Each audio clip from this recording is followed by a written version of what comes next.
दोस्तों, क्या आपने कभी सोचा है कि किसी स्त्री की कोख हरी भरी होने पर भी क्यों उसको कभी पुत्र प्राप्ति नहीं होती और क्यों कुछ महिलाएं भरी जवानी में विधवा हो जाती हैं? इसका कारण क्या है? गरुड़ पुराण का वह खौफनाक सच जिसे सुनने के बाद आपकी रूह कांप जाएगी। हम अक्सर इसे दुर्भाग्य या किस्मत का खेल मानकर चुप हो जाते हैं। हम सोचते हैं कि भगवान ने उस बेचारी के साथ अन्याय किया है, लेकिन हमारे शास्त्र चीख चीख कर कहते हैं कि इस मृत्यु लोक में अन्याय नाम की कोई चीज नहीं होती। यहाँ जो कुछ भी घटता है वह एक बहुत ही सटीक और निर्मम गणित का परिणाम है, जिसे कर्म कहते हैं। गरुड़ पुराण के प्रेत खंड में भगवान विष्णु ने स्पष्ट शब्दों में बताया है कि एक स्त्री के पिछले जन्म के वह कौन से पाप हैं जो इस जन्म में उसकी मांग का सिंदूर पोंछ देते हैं, और वह कौन से शाप हैं जो उसकी गोद को हमेशा के लिए सूना कर देते हैं। आज हम विज्ञान को एक तरफ रखकर धर्म और कर्म की उस अदालत में चलेंगे जहां ना कोई वकील है और ना कोई दलील। वहां सिर्फ न्याय है। अगर आप एक स्त्री हैं या आपके घर में बेटियां हैं तो यह वीडियो आपके लिए एक चेतावनी है। इसे अंत तक देखिएगा, क्योंकि अधूरा ज्ञान अज्ञान से भी ज्यादा खतरनाक होता है। भारतीय संस्कृति और हमारे सनातन धर्म के वेदों में नारी को केवल एक शरीर नहीं बल्कि साक्षात शक्ति का स्वरूप माना गया है। एक स्त्री के लिए उसका सुहाग यानी उसका पति और उसकी संतान, यह दो ऐसी अनमोल संपत्तियां हैं जिनके सामने स्वर्ग का सुख, इंद्र का सिंहासन और कुबेर का खजाना भी तुच्छ है। हर लड़की, चाहे वह अमीर घर की हो या गरीब, जब 16 श्रृंगार करके विवाह के मंडप में बैठती है, अग्नि के फेरे लेती है, तो उसकी आंखों में बस यही सपना तैरता है कि उसका सुहाग अमर रहे और उसके आंगन में बच्चों की किलकारियां गूंजे। जब कोई बड़ा बुजुर्ग किसी नवविवाहिता को आशीर्वाद देता है तो वह भी यही कहता है, सदा सुहाग रहो, दूधो नहाओ, पूतो फलो। ये केवल आशीर्वाद नहीं है, ये भारतीय नारी के जीवन का सार है, उसका उद्देश्य है और उसका गौरव है। लेकिन सवाल ये है कि क्या हर स्त्री का यह सपना पूरा होता है? क्या हर स्त्री को यह सुख नसीब होता है? हम अपने आसपास, अपने समाज में, अपने रिश्तेदारों में ऐसे कई हृदय विदारक दृश्य देखते हैं जो पत्थर दिल को भी पिघला दें। एक तरफ वह स्त्री है जिसकी अभी शादी की मेहंदी भी नहीं छूटी थी, जिसके हाथों की चूड़ियों की खनक अभी शांत भी नहीं हुई थी कि काल ने उसके पति को उससे छीन लिया। भरी जवानी में जब उसे प्रेम, सुरक्षा और साथ की सबसे ज्यादा जरूरत थी, उसे सफेद साड़ी पहनने पर मजबूर होना पड़ा। उसकी दुनिया उजड़ गई। और दूसरी तरफ वह स्त्री है जिसके पास सब कुछ है। उसके पास धन है, दौलत है, नाम है, शोहरत है, बड़ा मकान है। लेकिन जब वह रात को अपने आलीशान बेडरूम में जाती है तो वहाँ एक जानलेवा सन्नाटा होता है। उसकी गोद सुनी है। वह दुनिया की नजरों से छुपकर रोती है। वह डॉक्टरों के चक्कर लगाती है, लाखों रुपए खर्च करती है, पीर फकीरों के धागे बांधती है, लेकिन उसे माँ शब्द सुनने का सुख नहीं मिलता। समाज उसे ताने मारता है, उसे अपशकुनी कहता है, उसे बांझ कहकर बुलाता है। वह अंदर ही अंदर घुटती रहती है, जलती रहती है कि आखिर मैंने किसका क्या बिगाड़ा था। मैंने तो इस जन्म में चींटी को भी नहीं मारा, फिर मेरे साथ यह अन्याय क्यों? गरुड़ पुराण कहता है कि तुमने बिगाड़ा था, शायद इस जन्म में नहीं, लेकिन पिछले किसी जन्म में। आत्मा की यात्रा बहुत लंबी होती है, अनंत होती है। हम शरीर बदलते हैं जैसे हम कपड़े बदलते हैं, लेकिन हमारे कर्मों की पोटली, हमारे पाप और पुण्य हमारे साथ चलते हैं। गरुड़ पुराण में पक्षीराज गरुड़ भगवान विष्णु से यही प्रश्न पूछते हैं जो आज आपके मन में है।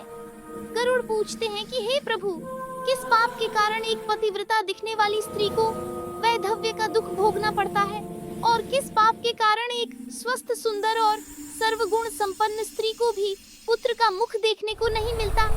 तब भगवान विष्णु जो उत्तर देते हैं वह हर इंसान की आंखें खोलने वाला है। वह उत्तर हमें बताता है कि कर्म का कानून कितना सूक्ष्म और कितना कठोर है। सबसे पहले हम उस अभिशाप की बात करते हैं जिससे हर विवाहित स्त्री डरती है, जिसके ख्याल मात्र से ही उसका दिल कांप उठता है, और वह है वैधव्य यानी विधवा होना। गरुड़ पुराण के अनुसार जवानी में विधवा होना कोई संयोग नहीं है, कोई एक्सीडेंट नहीं है। इसके पीछे मुख्य रूप से 3 से 4 बड़े कारण होते हैं जो पिछले जन्मों के गहरे पापों से जुड़े हैं।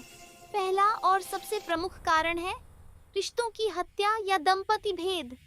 गरुड़ पुराण कहता है कि जो स्त्री अपने पिछले जन्म में किसी हंसते खेलते परिवार को तोड़ती है, उसे अगले जन्म में विधवा होने का श्राप मिलता है। इसे गहराई से समझिए। मान लीजिए पिछले जन्म में कोई स्त्री थी। उसने अपनी ईर्ष्या, अपने अहंकार या अपनी क्षणिक वासना के कारण 2 प्यार करने वालों को अलग कर दिया। उसने किसी पत्नी को उसके पति के खिलाफ भड़काया या किसी पति को उसकी पत्नी से दूर करवा दिया।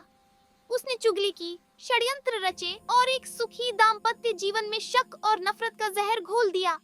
उस वक्त जब वह जोड़ा अलग हुआ, जब वह परिवार टूटा, तो उस निर्दोष स्त्री की जो हाय लगी, उसका जो तड़पना था, वह ब्रह्मांड में रिकॉर्ड हो गया। प्रकृति का नियम है कि आप जो दूसरों को देते हैं वही आपको ब्याज समेत वापस मिलता है, क्योंकि उसने किसी और को वियोग यानी जुदाई का दुख दिया था। उसने किसी का सुहाग छीना था, इसलिए इस जन्म में नियति उसे वही दुख देती है। लेकिन और भी भयानक रूप में उसे जवानी में ही अपने पति से अलग होना पड़ता है। ये टिट फॉर टैट यानी जैसे को तैसा वाला न्याय है। भगवान कहते हैं कि जिसने दूसरों का घर जलाया, उसे अपने घर की राख में बैठना ही पड़ता है। दूसरा कारण जो गरुड़ पुराण में बताया गया है वो है विश्वासघात और पति का अपमान। यदि किसी स्त्री ने पिछले जन्म में अपने पति के साथ घोर विश्वासघात किया हो, पति के जीवित रहते हुए किसी पर पुरुष के साथ संबंध बनाए हो, अपने पति को धोखा दिया हो और समाज में अपने पति की प्रतिष्ठा को मिट्टी में मिलाया हो, तो ऐसी स्त्री को अगले जन्म में पति का सुख नहीं मिलता। शास्त्र कहते हैं कि पति का रिश्ता केवल सामाजिक समझौता नहीं है, यह अग्नि को साक्षी मानकर जोड़ा गया एक आत्मिक बंधन है। यह 7 जन्मों का साथ है। जब कोई स्त्री इस बंधन की पवित्रता को खंडित करती है तो वह रौरव नरक की भागीदार बनती है। वहां उसे लोहे के तपते हुए खंभों से आलिंगन कराया जाता है। वहां सजा काटने के बाद जब वह जीवात्मा दोबारा पृथ्वी पर स्त्री योनि में जन्म लेती है तो उसके भाग्य में वैधव्य योग लिख दिया जाता है, यानी उसकी शादी तो होगी, धूमधाम से होगी, शहनाइयां बजेंगी, लेकिन वह शादी टिकेगी नहीं। या तो पति उसे छोड़ देगा या यमराज उसे उससे छीन लेंगे। यह उस पिछले अपमान का दंड है जो उसने एक पवित्र रिश्ते को दिया था। तीसरा कारण बहुत ही सूक्ष्म है, लेकिन इसका प्रभाव बहुत गहरा होता है। यह है वाणी का दोष और करवा चौथ जैसे व्रतों का उपहास। गरुड़ पुराण कहता है कि जिस स्त्री की वाणी में कड़वाहट होती है, जो रोज अपने पति को कोसती है, जो बात बात पर उसे मरने की बद्दुआ देती है, जो कहती है कि तू मर क्यों नहीं जाता, या जो अपने पति को अपना शत्रु मानकर उसका अनिष्ट चाहती है, उसके मुख से निकली हुई वाणी सत्य हो जाती है। हमारे यहाँ कहा जाता है कि स्त्री की वाणी में सरस्वती का वास होता है, खासकर संध्या काल में।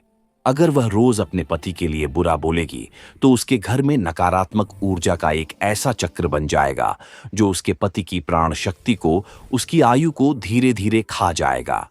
ऐसी स्त्रियां जो पति की लंबी उम्र के व्रत जैसे करवा चौथ या वट सावित्री का मजाक उड़ाती हैं या उन्हें ढोंग बताती हैं, वे अपने ही पैरों पर कुल्हाड़ी मारती हैं। ऐसे मामलों में पति की अकाल मृत्यु हो जाती है और स्त्री को जीवन भर पछताना पड़ता है कि काश मैंने वह शब्द ना कहे होते, काश मैंने वह व्रत रख लिया होता। इसलिए हमारे बुजुर्ग कहते हैं कि पति से झगड़ा करो, उससे रूठो, लेकिन उसकी आयु को लेकर, उसके प्राणों को लेकर कभी अपशब्द मत बोलो। चौथा कारण जो गरुड़ पुराण के कर्म विपाक संहिता में मिलता है वह है मंगल दोष का रहस्य। हम कुंडली में मंगल दोष को देखते हैं, लेकिन यह दोष बनता कैसे है? ये तब बनता है जब किसी स्त्री ने पिछले जन्म में अपने पति की हत्या की हो या उसे आत्महत्या करने पर मजबूर किया हो। वह रक्त का कर्ज इस जन्म में मंगल बनकर उसकी कुंडली में बैठ जाता है। ऐसा मंगल विवाह के बाद पति के लिए मारक बन जाता है। यह कोई अंधविश्वास नहीं, यह ऊर्जा का विज्ञान है। वह पुरानी हिंसा की ऊर्जा इस जन्म में दुर्घटना या बीमारी बनकर लौटती है। अब आते हैं दूसरे सबसे बड़े प्रश्न पर, जो आज के समय में हजारों स्त्रियों के आंसुओं, तनाव और डिप्रेशन का कारण है। संतान का ना होना या विशेष रूप से पुत्र का ना होना। हमारे समाज में आज भी पुत्र प्राप्ति को मोक्ष का द्वार माना जाता है, क्योंकि शास्त्रों के अनुसार पुत्र ही पिंडदान का अधिकारी है और वही वंश को आगे बढ़ाता है। एक मां के लिए बांझपन का दुख मृत्यु के दुख से भी बड़ा होता है। तो आखिर क्यों किसी स्त्री की कोख हरी भरी होने के बावजूद, यानी सब कुछ मेडिकली ठीक होने के बावजूद, सुनी रह जाती है? डॉक्टर कहते हैं अनएक्सप्लेन्ड इनफर्टिलिटी, लेकिन गरुड़ पुराण इसके पीछे संतान प्रतिबंधक दोष की बात करता है। इसका सबसे पहला और सबसे भयानक कारण है भ्रूण हत्या या जीव हत्या। गरुड़ पुराण में स्पष्ट लिखा है कि जो स्त्री या जो पुरुष अपने पिछले जन्म में गर्भपात करवाते हैं, यानी अजन्मे बच्चे को कोख में ही मार देते हैं, उन्हें अगले जन्म में बांझपन का श्राप मिलता है। सोचिए, प्रकृति कितनी न्यायप्रिय है, कितनी सटीक है। आपने पिछले जन्म में एक जीवात्मा को धरती पर आने से रोका था। आपने उसे जीवन लेने का मौका नहीं दिया। आपने उसे सूर्य की रोशनी देखने नहीं दी। आपने अपनी सुविधा के लिए एक धड़कते हुए दिल को बंद कर दिया था।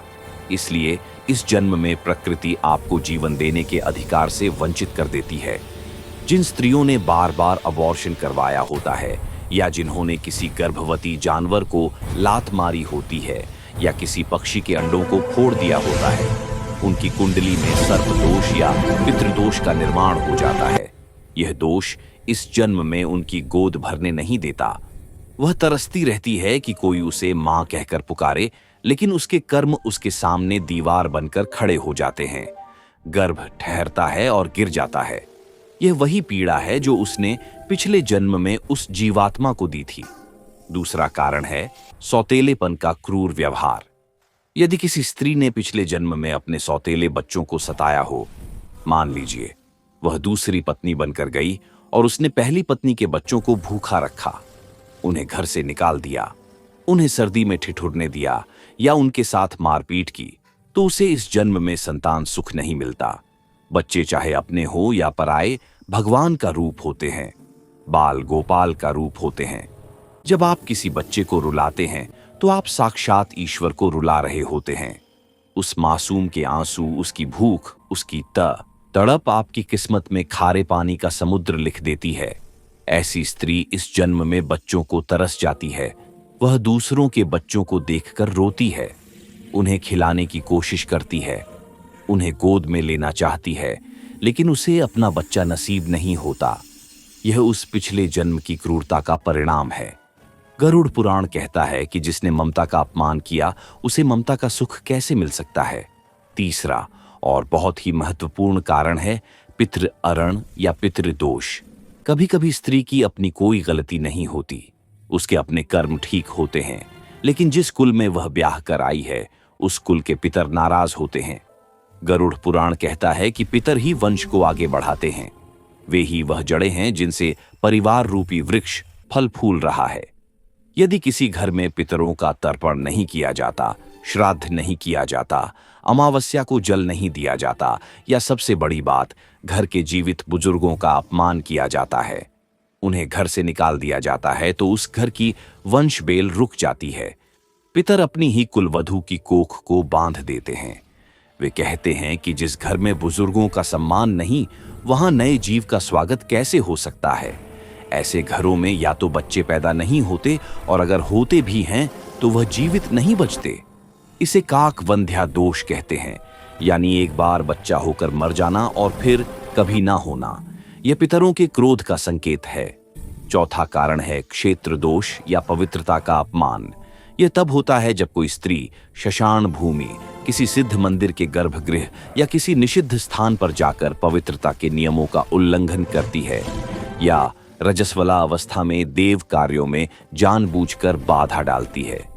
गरुड़ पुराण कहता है कि पवित्रता का अपमान करने से स्त्री के शरीर के तत्व, उसकी नाड़ियां दूषित हो जाती हैं, उसका ऑरा काला पड़ जाता है। ऐसी स्त्री के गर्भ में कोई भी पुण्य जीवात्मा, कोई भी देवतुल्य आत्मा ठहरने से डरती है। यह एक प्रकार का शाप है जो उसे एकाकी जीवन जीने पर मजबूर कर देता है। एक और कारण है जिसे सर्प शाप कहा जाता है। गरुड़ पुराण के अनुसार यदि पिछले जन्म में किसी स्त्री ने सांपों के जोड़े को मारा हो या सांप की बांबी को तोड़ा हो तो उसे इस जन्म में संतान नहीं होती। सांप को क्षेत्रपाल माना जाता है। वह वंश का रक्षक होता है। उसकी हत्या वंश को रोक देती है। सपने में बार बार सांप दिखना या मरे हुए सांप दिखना इस बात का संकेत है कि यह दोष सक्रिय है। लेकिन दोस्तों, गरुड़ पुराण केवल डराता नहीं है, यह रास्ता भी दिखाता है। यह एक मार्गदर्शक है। सनातन धर्म की सबसे बड़ी खूबसूरती यही है कि यहाँ हर ताले की चाबी है, हर समस्या का समाधान है। भगवान विष्णु परम दयालु हैं। क्या इन दोषों का कोई निवारण है? क्या लिखी हुई तकदीर को बदला जा सकता है? भगवान विष्णु कहते हैं, हाँ, कर्म को कर्म से ही काटा जा सकता है। अगर आपने विष खाया है तो उसकी काट भी विष ही होगा। अगर बुरे कर्मों से भाग्य बिगड़ा है तो अच्छे और महान कर्मों से भाग्य संवर भी सकता है। अगर किसी स्त्री की कुंडली में वैधव्य योग है या उसे डर है कि उसके पति पर कोई संकट है तो उसे तुलसी और गौरी शंकर की शरण में जाना चाहिए। गरुड़ पुराण के अनुसार जो स्त्री नियम से तुलसी में जल देती है, तुलसी की परिक्रमा करती है और मंगला गौरी का व्रत पूरी श्रद्धा से करती है, वह यमराज से भी अपने पति के प्राण वापस ला सकती है, जैसे सती सावित्री लाई थी। सावित्री की कथा केवल एक कहानी नहीं है, यह एक विधि है, एक विज्ञान है। स्त्री के तप में उसके सतीत्व में इतनी शक्ति होती है कि वह पति की मृत्यु की रेखा को मिटा सकती है, उसे बदल सकती है। इसके अलावा महामृत्युंजय मंत्र का जाप एक ऐसा सुरक्षा कवच है जिसे कोई अकाल मृत्यु नहीं भेज सकती। यदि स्त्री अपने पति के नाम से गुप्त दान करे, विशेषकर सुहाग की सामग्री जैसे सिंदूर, बिंदी, चूड़ियां, लाल साड़ी, किसी गरीब सुहागन ब्राह्मणी को दान करे तो उसका सुहाग सुरक्षित रहता है। यह दान उसके पति की आयु को बढ़ाता है। और जिन स्त्रियों को पुत्र नहीं हो रहा, जिनकी गोद सुनी है, उन्हें निराश होने की जरूरत नहीं है। उन्हें हरिवंश पुराण का श्रवण करना चाहिए और संतान गोपाल मंत्र का जाप करना चाहिए। यह मंत्र भगवान कृष्ण को बालक रूप में बुलाने का मंत्र है। लेकिन सबसे बड़ा और सबसे अचूक उपाय है सेवा और प्रायश्चित। यदि आप किसी अनाथ बच्चे को गोद लेकर उसे पालें, उसे अपना नाम दें, उसे मां का प्यार दें, तो ईश्वर उस सेवा से प्रसन्न होकर आपकी कोख के ताले खोल देते हैं। यह एक परीक्षित सत्य है। कई बार गोद लेने के बाद स्त्रियों को अपनी संतान हो जाती है। क्यों? क्योंकि उन्होंने ममता के प्रवाह को शुरू कर दिया। पिछले जन्म में आपने जीवन रोका था, इस जन्म में आपने एक अनाथ का जीवन संवारा, आपका पाप कट गया। जानवरों की सेवा, विशेषकर गाय की सेवा, बांझपन के दोष को जड़ से मिटा देती है। गाय के अंदर 33 कोटि देवी देवताओं का वास होता है। जब एक बांझ स्त्री गाय के बछड़े को अपने हाथों से रोटी खिलाती है, उसे सहलाती है, तो उस बछड़े के मुंह से निकला हुआ झाग और उसका मुख आशीर्वाद स्त्री के सारे दोषों को छांट जाता है। गाय की सेवा से पितर भी तृप्त होते हैं और वंश चलने लगता है। एक और गुप्त उपाय जो गरुड़ पुराण के आचार्य कांड में मिलता है, वह है पीपल की परिक्रमा। शनिवार के दिन जो स्त्री पीपल के वृक्ष में जल चढ़ाकर, दिया जलाकर 7 परिक्रमा करती है और अपने पितरों से, अपने पूर्वजों से क्षमा मांगती है, उसके पितृदोष कट जाते हैं। पीपल को भगवान विष्णु का साक्षात रूप माना गया है। उसकी छाया में किया गया पापों का प्रायश्चित कभी खाली नहीं जाता। कई स्त्रियां जो चिकित्सा विज्ञान से, डॉक्टरों से, IVF से निराश हो चुकी थीं, उन्होंने केवल विश्वास और भक्ति के बल पर इस उपाय से संतान सुख प्राप्त किया है। हमें यह समझना होगा कि हमारा जीवन केवल इस जन्म की कहानी नहीं है, यह एक निरंतर चलने वाली फिल्म है। आज हमें जो सुख या दुख मिल रहा है, वह पिछले किसी सीन का परिणाम है। अगर कोई स्त्री आज दुखी है, तो उसे अपने भाग्य को कोसने के बजाय, दूसरों को दोष देने के बजाय अपने कर्मों को सुधारने पर ध्यान देना चाहिए। ईश्वर दयालु है। अगर हम सच्चे दिल से पश्चाताप करें, अगर हमारी आंखों से प्रायश्चित के 2 आंसू भी गिर जाएं, तो वह बड़े से बड़े पाप को भी माफ कर देते हैं। आंसू पापों को धोने का सबसे पवित्र जल है। समाज को भी अपना नजरिया बदलना होगा। किसी विधवा या निसंतान स्त्री को कुलछिन्नी, बांझ या अपशकुनी कहकर अपमानित करना भी एक महापाप है। गरुड़ पुराण कहता है कि जो व्यक्ति किसी दुखी स्त्री के जले पर नमक छिड़कता है, जो उसकी मजबूरी का मजाक उड़ाता है, उसे अगले जन्म में वही दुख, वही अकेलापन भोगना पड़ता है। हमें सहानुभूति रखनी चाहिए, ना कि घृणा, क्योंकि हम नहीं जानते कि कल हमारे कर्म हमारे सामने क्या लेकर आएंगे। आज हम हंस रहे हैं, कल हम रो भी सकते हैं। पहिया घूमता रहता है। दोस्तों, स्त्री शक्ति का स्वरूप है। वह जननी है। उसका भाग्य उसके परिवार का भाग्य होता है। अगर घर की स्त्री दुखी है तो वह घर कभी सुखी नहीं हो सकता। गरुड़ पुराण का यह ज्ञान हमें यह सिखाता है कि हम अपने कर्मों के प्रति सचेत रहें। हम जाने अनजाने में किसी का दिल न दुखाएं, किसी के रिश्ते को न तोड़ें, किसी की आंख में आंसू न लाएं और किसी मासूम को कष्ट न दें, क्योंकि कर्म की चक्की बहुत धीरे पीसती है, लेकिन जब पीसती है तो बहुत बारीक पीसती है। वहां कोई सुनवाई नहीं होती, वहां कोई सिफारिश नहीं चलती। आज रात जब आप सोने जाएं, तो एक बार अपने दिन भर के कार्यों पर विचार जरूर करें। क्या आज आपने किसी का दिल दुखाया? क्या आज आपने किसी के रिश्ते में दरार डाली? अगर हां, तो तुरंत क्षमा मांग लें, क्योंकि रात को सोने से पहले मांगी गई क्षमा आपके आने वाले कल के दुर्भाग्य को मिटा सकती है। अगर आपके मन में भी कोई ऐसा डर है या आप किसी ऐसी परिस्थिति से गुजर रहे हैं, तो निराश मत होइए। ईश्वर के घर देर है अंधेर नहीं। अपने कर्म सुधारिए, दान पुण्य बढ़ाइए और प्रभु पर विश्वास रखिए। यह ब्रह्मांड गूंज है।